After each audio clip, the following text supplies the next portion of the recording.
नमस्कार दोस्तों, बीटीआर के प्रमुख और बोडो पीपुल फ्रंट के लीडर हग्रामा मोहिलरी की दिसपुर चलो यात्रा ने पूरे असम और बोडोलैंड की राजनीति में भूचाल ला दिया है। क्योंकि दोस्तों उनकी इस यात्रा को अपार जन समर्थन देखने को मिल रहा है, चाहे बोडो समुदाय के लोग हों, असम के लोग हों या फिर बोडो पीपुल फ्रंट के कार्यकर्ता हो, वो बढ़ चढ़कर इस यात्रा में हिस्सा ले रहे हैं। जिसकी वजह से असम में आगामी विधानसभा चुनाव को देखते हुए बोडोलैंड की ही एक और पार्टी है यूपीपीएल, उसने भी 21 विधानसभा सीटों से स्वतंत्र चुनाव लड़ने की घोषणा कर दी है।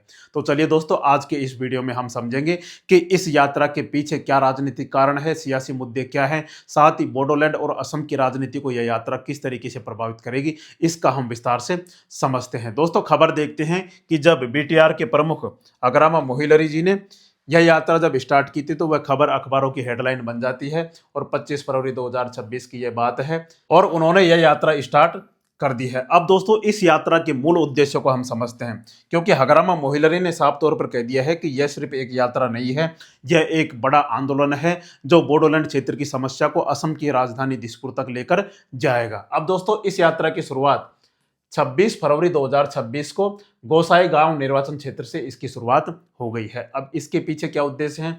2026 विधानसभा चुनाव की तैयारी। यह यात्रा मूल रूप से 2026 में होने वाले विधानसभा चुनाव को लेकर की जा रही है, जिसमें चुनाव के लिए जन समर्थन जुटाने और पार्टी कार्यकर्ताओं को सक्रिय करने के उद्देश्य से शुरू की गई है कि अब समय आ गया है, पार्टी कार्यकर्ता अब सक्रिय हो जाओ, क्योंकि अब असम में आगामी विधानसभा चुनाव होने वाले हैं और उसमें हमको मुख्य रूप से भाग लेना है और बढ़ चढ़कर किसको जिताना है? एनडीए के लिए रणनीति की मजबूती को बढ़ाना है। मोहिलरी ने संकल्प लिया कि बोडोलैंड क्षेत्र की 15 सीटों पर एनडीए की जीत सुनिश्चित करना उनकी जिम्मेदारी है। इसके पीछे राजनीतिक संदेश क्या है? यह यात्रा के जरिए उन्होंने वर्तमान मुख्यमंत्री हेमंत बिस्वा शर्मा के प्रति अपना समर्थन दोहराया है और घोषणा की है कि अगले चुनाव के बाद भी वे उन्हें मुख्यमंत्री के रूप में देखना चाहते हैं। अब दोस्तों, राजनीतिक जनता की आवाज और न्याय की अगर हम बात करें तो इसमें मोहिलरी के अनुसार यह केवल एक मार्च नहीं बल्कि प्रगति और न्याय के लिए एक आंदोलन है, ताकि बीटीआर के लोगों की आकांक्षाओं को दिसपुर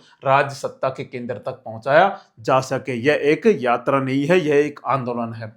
शक्ति प्रदर्शन की अगर हम बात करें तो यात्रा के दौरान जमीनी स्तर के कार्यकर्ताओं की भारी भीड़ और वरिष्ठ नेताओं की भागीदारी के जरिए बीपीएफ अपनी खोई हुई राजनीतिक जमीन को वापस पाने का प्रयास कर रही है। अब दोस्तों, इसमें बोडो पीपुल फ्रंट और जो बीजेपी है उसका गठबंधन हमें देखने को मिल रहा है, क्योंकि अगर हम बात करें तो अभी बोडोलैंड दिवस मनाया गया था, उसमें भी हेमंत बिस्वा शर्मा जी ने भाग लिया था और 1000 करोड़ की घोषणा बोडोलैंड क्षेत्र के लिए की थी।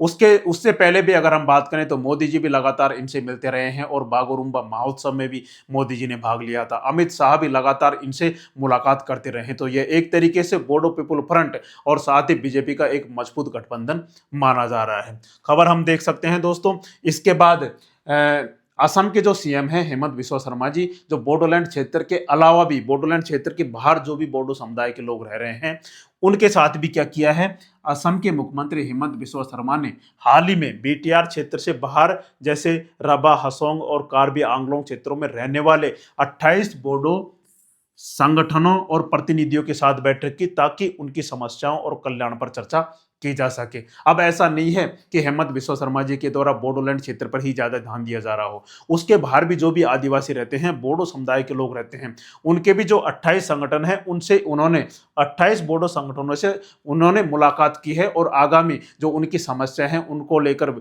चर्चा की है, ताकि उनकी समस्याओं को सुलझाया जा सके। इस तरीके से दोस्तों बीजेपी और बोडो पीपुल फ्रंट्स मिलकर लगातार असम की राजनीति में अपना प्रभाव जमाने की कोशिश कर रहे हैं। अब दोस्तों, इसके आगे हम समझते हैं कि आखिर असम की राजनीति को यह किस तरीके से प्रभावित करेगा। दोस्तों, हम सभी जानते हैं कि असम में 126 विधानसभा की सीटें हैं, जिनमें अगर बोडोलैंड क्षेत्र की बात करें तो बोडो समुदाय के लोग ज्यादातर इस क्षेत्र में रहते हैं, जिसमें 5 जिले हैं: कोकराझार, चिरांग, बक्सा, उदालगिरी तो ये पहले के ही हैं और अभी जो तमालपुर बनाया गया है ये अब नया जिला बनाया गया है। तो इस क्षेत्र में ज्यादातर रहते हैं। तो इस क्षेत्र में 15 सीटें तो इस क्षेत्र में आती हैं विधानसभा की। उसके बाद इसके जो आसपास के क्षेत्र हैं, ये जो क्षेत्र है इस पर भी लगभग 10 सीटों पर इनका प्रभाव देखने को मिलता है। तो लगभग 25 सीटें इनके अंतर्गत आती है। अगर ये बोडो समुदाय के साथ बोडोलैंड क्षेत्र में अपनी पकड़ मजबूत बना लेती है बीजेपी, तो आने वाले समय में वापस से बीजेपी की सरकार आ सकती है। तो इस तरीके से अगर बोडोलैंड क्षेत्र पर जिसका प्रभाव ज्यादा रहेगा तो वो क्या कर सकता है, आगामी असम में होने वाले विधानसभा चुनाव में अपनी प्रमुख भूमिका निभा सकता है और यही क्षेत्र तय करता है कि असम में किसकी सरकार बनेगी या किसकी सरकार बिगड़ेगी। यह क्षेत्र मुख्य रूप से तय करता है। इसके बाद दोस्तों अगर हम बात करें तो बोडो समुदाय की या फिर बोडोलैंड की एक और पार्टी है, उसका नाम है यूपीपीएल। यूपीपीएल असम की राजनीति में United People's Party of Liberal की भूमिका विशेष रूप से बोडोलैंड क्षेत्रीय क्षेत्र बीटीआर में अत्यंत महत्वपूर्ण है। आगामी 2026 के विधानसभा चुनाव के संदर्भ में इसके प्रभाव को अगर हम समझे तो वो इस तरीके से समझ सकते हैं, क्योंकि इन्होंने आज ही की बात है 27 फरवरी 2026 की 21 सीटों पर स्वतंत्र रूप से विधानसभा के चुनाव में 21 सीटों पर लड़ने का इन्होंने फैसला किया है। इनके जो प्रमुख नेता है प्रमोद बोरो, उन्होंने घोषणा कर दिया है कि हम अगर बीजेपी हमारे साथ मजबूत गठबंधन नहीं बना सकती है तो हम स्वतंत्र रूप से चुनाव लड़ेंगे और 21 सीटों पर जो भी बोडोलैंड क्षेत्र के अंतर्गत आती हैं या उसके आसपास आती हैं उस पर हम स्वतंत्र रूप से चुनाव लड़ेंगे। अब यह किस तरीके से प्रभावित करेंगे, चुनावी स्वतंत्र दावेदारी इन्होंने कर दी है 21 सीटों पर लड़ने की। एनडीए गठबंधन में दरार, पहले ये यूपीपीएल भी एनडीए बीजेपी के गठबंधन में मानी जाती थी, लेकिन अब बीजेपी क्या कर रही है, बोडो पीपल फ्रंट के साथ क्या कर लिया है, उन्होंने मजबूत गठबंधन बना लिया है और बोडो पीपल फ्रंट के ये प्रतिरोधी माने जाते हैं, विरोधी माने जाते हैं, विपक्ष में बैठने वाले लोग हैं, दोनों एक दूसरे के खिलाफ हैं, बोडो पीपल फ्रंट और यूपीपीएल जो बोडोलैंड क्षेत्र में मुख्य रूप से सक्रिय हैं। इसके बाद दोस्तों वर्तमान में यूपीपीएल राज्य में भाजपा एनडीए का हिस्सा है, ताकि भाजपा द्वारा प्रतिद्वंदी दल बोडो पीपल फ्रंट के साथ नजदीकी बढ़ाने से यूपीपीएल में असंतोष है। पार्टी ने स्पष्ट किया कि यदि गठबंधन की शर्तें सम्मानजनक नहीं रही तो वह स्वतंत्र रूप से या अन्य विकल्पों पर विचार कर सकती है। इसलिए इन्होंने स्वतंत्र रूप से अलग से लड़ने का फैसला किया है। वोट बैंक की अगर हम बात करें, वोट आधार और प्रभाव, बीटीआर 15 सीटों के अलावा बोडो समुदाय के मतदाता क्षेत्र के बाहर लगभग 10-12 अन्य सीटों पर भी निर्णायक भूमिका निभाता है। क्षेत्रीय विकास और शांति का एजेंडा, प्रमोद बोरो के नेतृत्व में यूपीपीएल बोडो शांति समझौते 2020 के कार्यान्वयन, भूमि अधिकार और क्षेत्र के 26 विभिन्न जातियों की सांस्कृतिक पहचान की सुरक्षा को मुख्य चुनावी मुद्दा बना रही है कि हम इनके अधिकार, सुरक्षा, पहचान दिलाकर रहेंगे। राजनीतिक ध्रुवीकरण की अगर हम बात करें तो यूपीपीएल का स्वतंत्र रूप से लड़ना या गठबंधन बदलना असम के चुनावी गणित को बदल सकता है। यह न केवल वोटों का बंटवारा करेगा बल्कि भाजपा के लिए बहुमत के आंकड़े तक पहुंचने की चुनौती को भी पैदा कर सकता है। इस तरीके से दोस्तों दोनों पार्टियां जो बोडोलैंड क्षेत्र के अंतर्गत आती हैं, बोडो पीपल फ्रंट और यूपीपीएल, असम की राजनीति में बहुत महत्वपूर्ण भूमिका निभाएगी।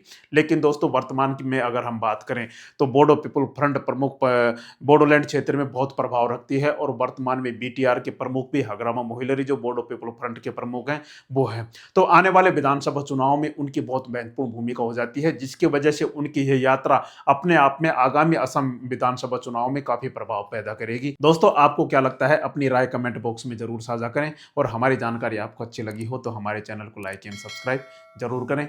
जय हिंद, जय भारत।